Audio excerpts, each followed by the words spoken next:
주신 하나님의 말씀은 전도서 9장 13절에서 18절까지의 말씀입니다. 내가 또 해 아래에서 지혜를 보고 내가 크게 여긴 것이 이러하니 곧 작고 인구가 많지 아니한 어떤 성읍에 큰 왕이 와서 그것을 에워싸고 큰 흉벽을 쌓고 치고자 할 때 그 성읍 가운데 가난한 지혜자가 있어서 그의 지혜로 그 성읍을 건진 그것이라. 그러나 그 가난한 자를 기억하는 사람이 없었도다. 그러므로 내가 이르기를 지혜가 힘보다 나으나 가난한 자의 지혜가 멸시를 받고 그의 말들을 사람들이 듣지 아니한다 하였노라. 조용히 들리는 지혜자들의 말들이 우매한 자들을 다스리는 자의 호령보다 나으니라. 지혜가 무기보다 나으니라. 그러나 죄인 한 사람이 많은 선을 무너지게 하느니라. 아멘. 사랑하는 교회 여러분, 오늘 하루도 행복한 하루가 되시기를 기도드립니다. 오늘 우리가 함께 봉독한 전도서 말씀은 하나님이 주시는 지혜의 소중함을 알려주고 있습니다. 오늘 말씀을 다시 한번 살펴보겠습니다. 어느 날 작고 인구가 많지 않은 어떤 성읍에 큰 왕이 쳐들어와서 이 성을 포위하고 흉벽을 쌓은 후에 공격하였습니다. 다행스럽게도 이 성읍에 지혜로운 한 사람이 살고 있었습니다.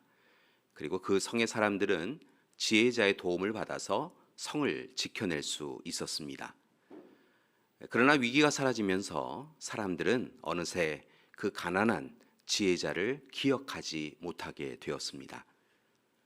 위기의 상황에서는 그의 존재가 절실하게 필요하였지만 위기의 상황에서 벗어나자마자 사람들은 그를 순식간에 너무도 쉽게 잊어버린 것이지요. 특별히 그가 가난하였기에 더욱 쉽게 잊혀지고 무시당하였습니다. 이러한 모습을 보며 전도서 기자인 솔로몬은 한탄합니다. 16절에서 18절의 말씀이 그와 같습니다. 그러므로 내가 이르기를 지혜가 힘보다 나으나 가난한 자의 지혜가 멸시를 받고 그의 말들을 사람들이 듣지 아니한다 하였노라. 조용히 들리는 지혜자들의 말들이 우매한 자들을 다스리는 자의 호령보다 나으니라.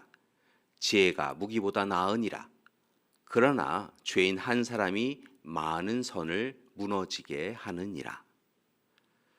여기에서 지혜로운 사람은 하나님의 지혜로 세상사를 잘 아는 사람입니다. 또한 세상을 살아가는 방법도 잘 아는 사람이었습니다. 그러나 그가 말하는 것이 사람들에게 받아들여지지 않았습니다. 왜냐하면 그가 말하는 하나님이 주시는 지혜가 세상이 이야기하는 지혜와 달랐기 때문입니다.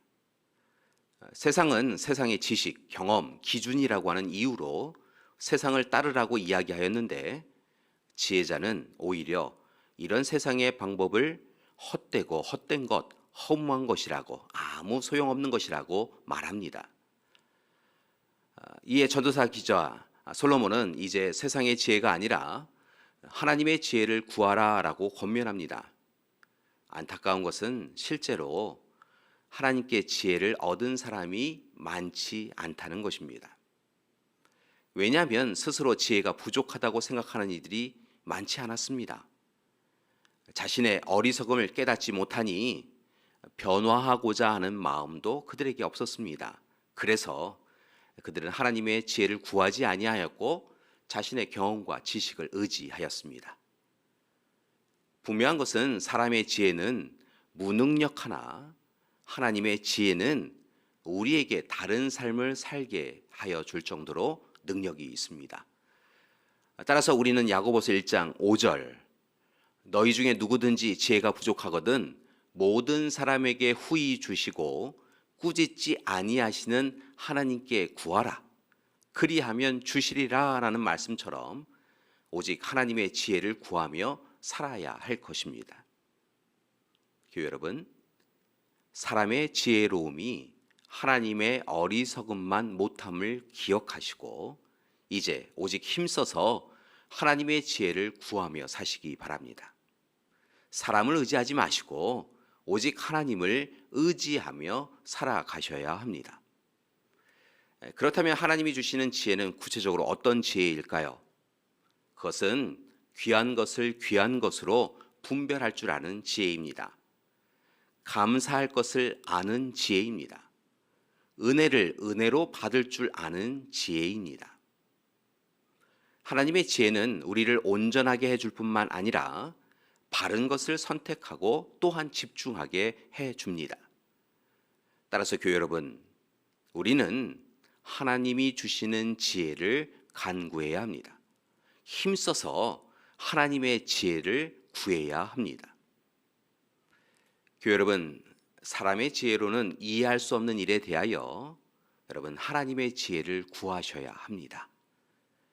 우리를 사랑하셔서 우리에게 찾아오신 하나님의 지혜를 구해야 합니다. 그때 하나님의 지혜가 우리에게 깨달음을 주시고 우리가 세상을 이기며 살 수 있게 해줄 것입니다. 따라서 이 세상에서 우리는 날마다 하나님이 주시는 지혜를 찾고 구하기 원합니다. 그러기 위해서 오늘 이 새벽 세상의 지혜가 아니라 하나님의 지혜를 따라 살기 위하여서 이제 두 가지를 제안하고자 합니다. 첫 번째는 하나님의 지혜에 겸손하기 원합니다. 하나님의 지혜에 철저하게 순종해야 합니다. 스스로 자신의 약함과 하나님의 강하심을 자랑하는 우리가 되기 원합니다. 세상은 강력한 무기가 있어야 이긴다고 말하지만 그렇지 않습니다. 오히려 하나님의 지혜가 우리로 하여금 모든 것에 대하여 이기게 합니다. 하나님의 지혜가 우리를 여러 가지의 위기, 위험 속에서 벗어나게 해줍니다.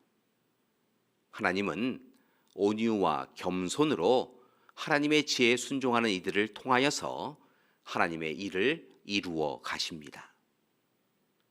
세상과 자신의 욕심이 아닌 하나님의 지혜의 인도를 받는 이들에게 하나님은 선한 영향력을 나타내어 주십니다.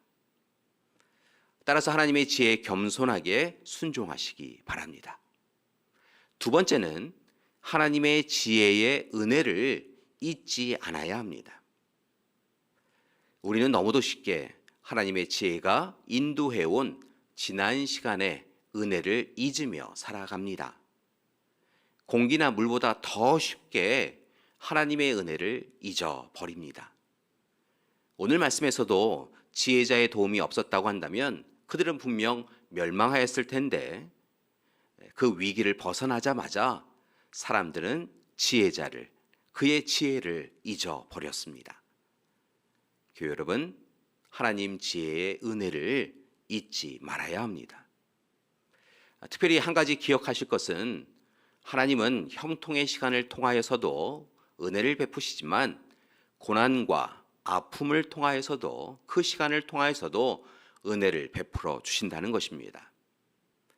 따라서 어렵고 힘들 때 더욱 하나님의 지혜를 기억하셔야 합니다. 세상은 우리에게 세상의 방법으로 살아가는 것이 지혜로운 것이라고 말하곤 합니다. 그러나 교회 여러분, 세상을 따라서 살아가지 마시기 바랍니다.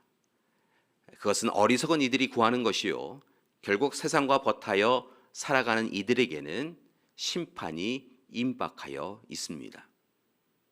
따라서 교회 여러분, 오늘 하루도 전도서 기자의 이야기에 귀를 기울이고 오직 하나님이 주시는 지혜로, 하나님이 주시는 지혜로 살기 원합니다. 그리고 이제 하나님 지혜에 겸손히 순종하며 살기 원합니다. 세상의 지혜가 아닌 하나님의 지혜의 은혜를 잊지 않고 살기 원합니다. 그때 하나님께서 우리와 함께 주실 것입니다. 우리를 구하여 주시고 인도하여 주시고 영화롭게 해 주실 것입니다. 사랑하는 교회 여러분, 오늘 하루 하나님의 지혜를 붙잡고 믿음으로 주님과 동행하시는 귀한 하루 되시기를 간절히 기도드립니다. 함께 기도하시겠습니다. 사랑의 하나님, 간절히 기도드립니다. 오늘 하루 우리에게 하나님의 지혜를 허락하여 주시옵소서. 우리의 지식, 경험, 우리의 판단으로 살지 말게 하여 주시옵시고 오직 하나님의 지혜가 이끄는 귀한 하루 될 수 있도록 도와주시옵소서. 이제는 우리 주 예수 그리스도의 은혜와 하나님의 사랑하심과 성령님의 돌보시고 이끄시는 귀한 역사가 이제 오직 하나님이 주시는 지혜를 붙잡고 하나님 허락하여 주시는 은혜 가운데 겸손히 살아가기로 작정하는 우리 믿음의 가족들 위해 지금부터 영원토록 함께 하시기를 간절히 축원하옵나이다. 아멘.